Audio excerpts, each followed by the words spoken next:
what we've been quoting is $50 per specimen. I think some people are doing more, some slightly less. 50 was like 12 years ago.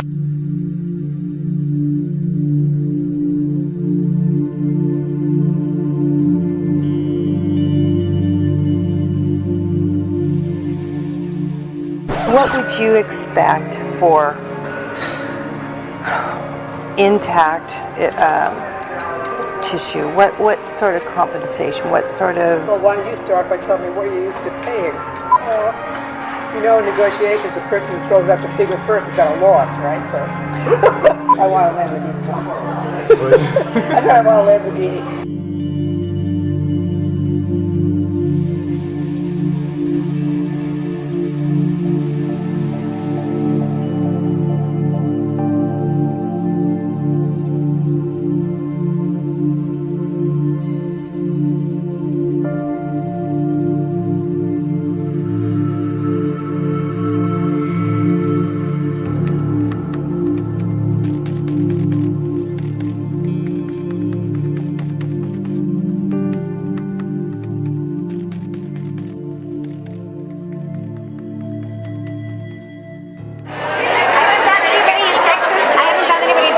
Okay, we kind of lost you because we were talking to Eleanor, but then I wanted you to meet Robert Stark is with Biomex. Very nice to meet you. Pasadena. When we were in LA, we had a deal with the guys who were using Novogenics. Novogenics. Yeah. The problem we're having is that in the California affiliates are all already partnered up with somebody. Well, Pasadena's not actually. Oh, Pasadena's not. I don't. What kind of volume do you need? How far in gestation do you go? 16 weeks. To 16. We only do 20 cases a week, so it's not a big deal. So that's the. I mean. Hey, no, I'm not wasting. Do you have a card on you? Because okay, let me give you one of mine. Because I did it? No. Oh, well, I would like your card as well. What kind of volume do you need and what gestation weight is? What kind of volume do you need and what gestation weight is? Well, really, it's 24 weeks. It's up to, most of the requests are actually like 16 weeks and above. So you're kind of like right on the edge there. But I think it would be worth it to make the connection, and this way, we can start the conversation, and if we can have like a one-off that we do some of the things. It's a great idea. You have to make sure that your staff who are on site right. Whatever background check. Right. You have to pay a little money to use the space. Not a lot. We're not doing Right. Yeah. What do you have any idea ballpark what we'd be talking about in terms of compensation? Because most people now seem to be doing per specimen, and so what we sorry, what? $75 a specimen or $50. What we've been quoting is $50 per specimen. I think some people are doing more, some slightly less. 50 was like 12 years ago. 50 was like 12 years ago. Oh wow. Okay. Well, so what we like about per specimen is that way we're not paying for material that we can't use. So if we can get a liver, a lung, and you would brain. show up to do this. Exactly. We would send a tech. We can get a liver, a lung, and you would brain. show up to do this. Exactly. We would send a tech. Yeah, we would send a tech in to do that. Yeah. Novogenics, I guess. Yeah. Okay. But we had PDLA was 24 weeks, and we had coming to 2 of our sites that went a little further along, and they got a lot of people about it. Yeah. I don't know if they're still doing that. Give me a call. Definitely. Yeah. I got your email and phone number on there. Okay. So we'll exchange all the information. Definitely. Thank you. Good to meet you. So it was logistically very easy for us. We didn't have to do anything. So it was compensation for this. 50 was like 12 years ago. We can get a liver, a lung, and you would brain. show up to do this. What kind of volume do you need and what gestation weight is?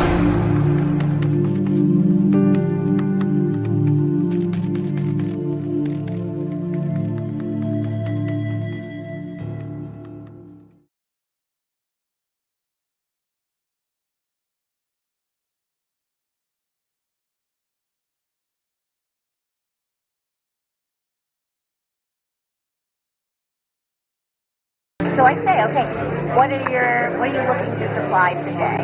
You're very good at getting heart, lung, liver. A Planned Parenthood doctor discusses getting money for tissue from aborted fetuses. Secretly recorded, heavily edited videos to make outrageous claims. 2 Orange County medical companies are facing charges of selling fetal tissue illegally. The tissue is donated from aborted fetuses through Planned Parenthood and other facilities. Planned Parenthood is now under federal investigation by the Department of Justice for selling fetal body parts. Critics say that it's unethical to use the material and that taxpayer money should not be used for research that relies on abortion. Washington Post columnist Michael Gerson has pointed out that charging a fee for this material doesn't... It's not a fee. It's not a fee.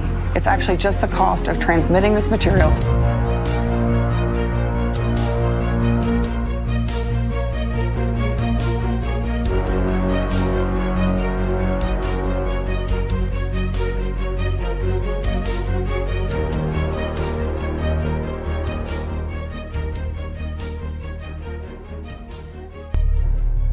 When the videos were released, Planned Parenthood denied selling body parts.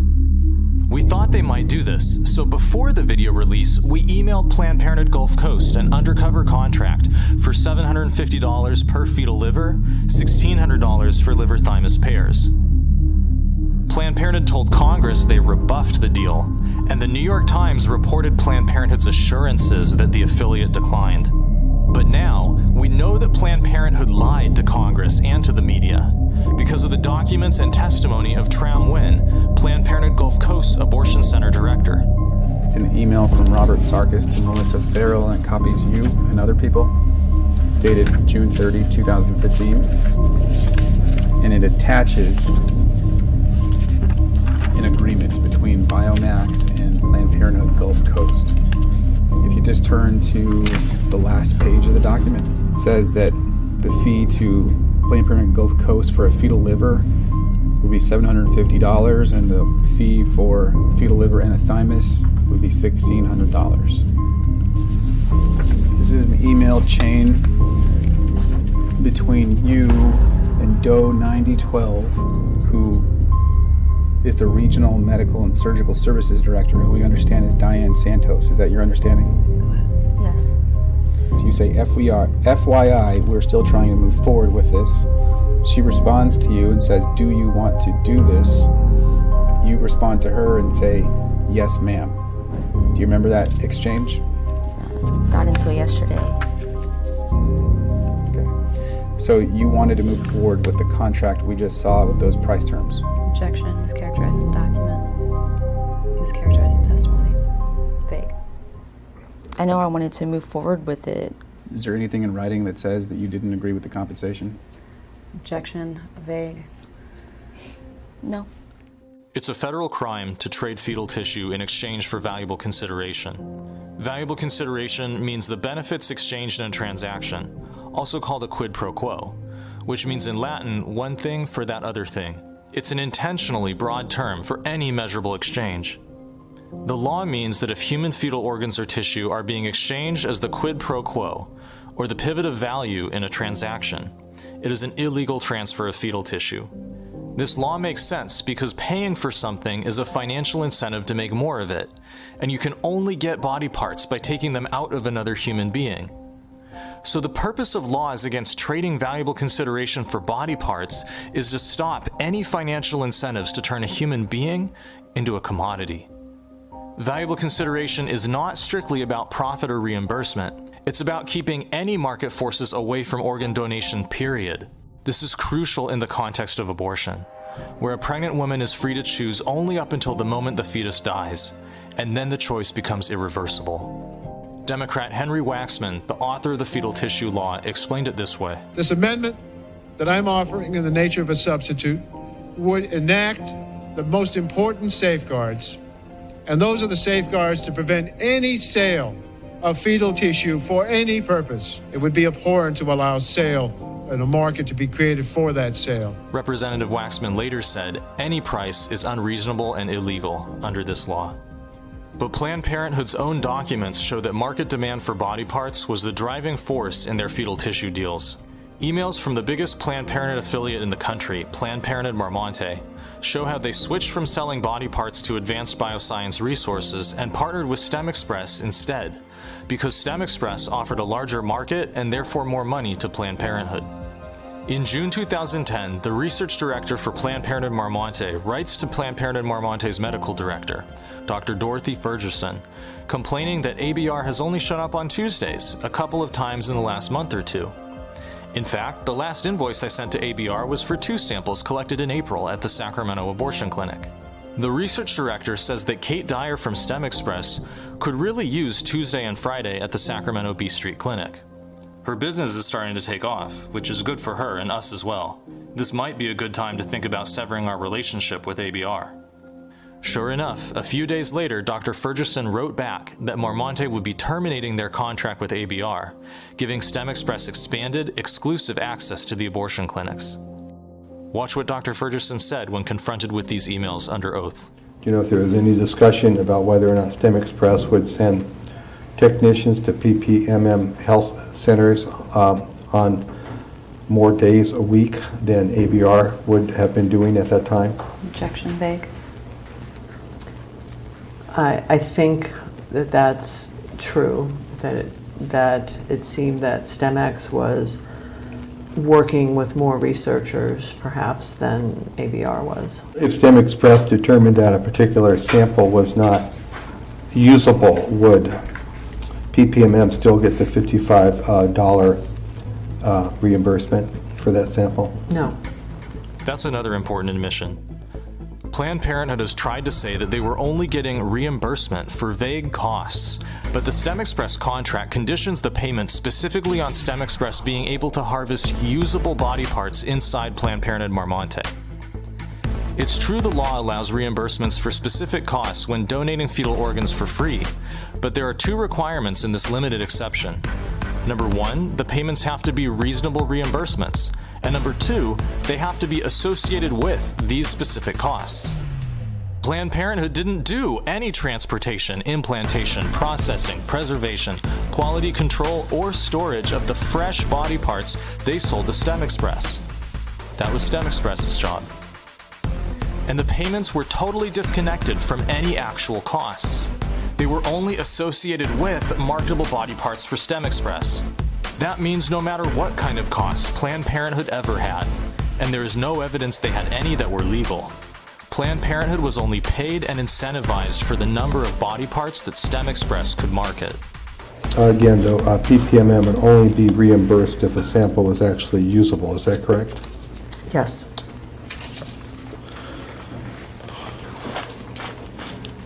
So would it have been in PPM's best interest in seeking to recoup its costs if it were trying to maximize the number of usable samples?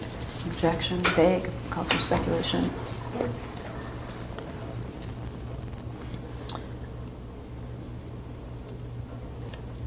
In our mission to support medical research, it would be, we would have liked to provide usable samples to further medical research. $55 per usable body part, plus $10 for an accompanying blood sample, might not seem like a lot of money, although people go to jail for selling illegal drugs for less. But when you consider Planned Parenthood Marmonte does 17,000 abortions a year, that cumulative $65 fee adds up quickly. Clinic owners told us undercover that they were looking at numbers of up to $250,000 a year from selling body parts to STEM Express. But under oath, Planned Parenthood and fetal trafficking witnesses have been conspicuously silent about the total amount of money they were able to achieve under these contracts. Has she ever conveyed to you that they were projecting $250,000 in revenue from fetal tissue sales to STEM Express? Don't answer that question. At a NAP conference. Do not answer that question. Have you discussed projected revenues abortion clinics can expect as a result of working with ABR at NAF conferences? And you were instructed not to answer that question. These invoices sent from Planned Parenthood Marmonte to STEM Express show Planned Parenthood making over 5-figure sums for just 1 month of body part supply. It's no wonder STEM Express advertised a financial benefit and fiscal rewards to clinics who would open their doors to its harvesting team. On the first page of this pamphlet, it says your clinic can advance biomedical research. It has a bullet point that says financially profitable. Did you understand that they were going to use this brochure or poster with your quote in order to seek to obtain more potential sources of fetal tissue? Objection, lacks foundation, cause for speculation. Yes, I understood that that's what they were trying to do. Planned Parenthood National knew that deals like this were going on. They had a special top-level meeting about it in early 2011, involving top lawyer Roger Evans, the PPFA research department, and Dr. Deborah Nicotola, the top abortion doctor. Do you remember any affiliates telling you directly which tissue procurement organizations they were working with? I do. Okay. And what do you remember? I remember the affiliate, which was called Shasta Pacific at the time, sending an email to medical services telling us they were working with STEM Express. What was said in that email to the best of your memory? I don't remember the exact email, but from my recollection, the gist of it was they wanted us to know that they were working with STEM Express and thought that they were, it was a good relationship and wanted to know if there was a way to let other affiliates know about the opportunity. PPFA's discussions about affiliates getting paid for fetal tissue in early 2011 led to the reissuance of a 10-year-old memo about the federal law. Yet PPFA willfully turned a blind eye to whether or not affiliates followed the memo. How did you find out that LA and Marmonte were getting payments? Because when the whole video thing happened, everybody started, I don't know, assessing the situation, I guess. Okay, so before the whole video thing, you had no knowledge that those two affiliates were receiving payments for fetal tissue? I knew LA was getting payments because I was a provider there. Did you ever follow up with them to ensure that they comply with this guidance from PPFA? Asked and answered. I did not. Why not? Asked and answered. I'm not sure why I would need to. So this guidance was coming out from PPFA. You happened to work at one of the affiliates, and they happen to have a fetal tissue donation program, and you happen to be privy to all these guidelines that are being issued and memos that are being issued. That's why I'm asking if you followed up with the affiliate that you were working with to make sure they were complying with PPFA's guidance. Misstates the record as to the chronology. Asked and answered, lacks foundation. Okay, so I have a two-part answer for you. Number one, I don't know when the PPLA started participating in these programs, so I couldn't tell you the date. So I don't know that they were necessarily doing it when this memo was recirculated, number one. Number two, I assume that the medical leadership at the affiliate had it taken care of. Who was the medical leadership at the affiliate? I can tell you who the medical director is. I can't tell you the whole team, but the medical director was Mary Gatter.